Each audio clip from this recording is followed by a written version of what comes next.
Dua ses değil, haldır. Sufiler deyirlər ki, dua eşidilmir, hiss olunur. Əgər sən qəlbində minnətdarlıq və sevgi halındasansa, artıq dua etmisən.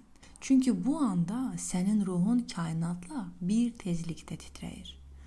Ona görə də onların zikir və rəqs mərasimlərində insanlar sanki transa düşür. Çünki dua artıq sözlə deyil, bədənlə, nəfəs və hal ilə baş verir.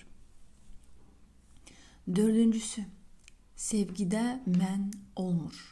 Sufilər üçün sevgi Allaha gedən ən qısa yoldur.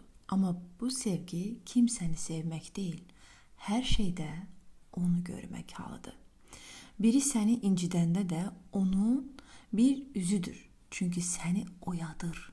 Ona görə də Mövlana deyirdi, əgər kimsə səni incitdisə, bil ki, Tanrı səninlə danışır. Sadəcə o səs bir insandan gəlir. Beşincisi,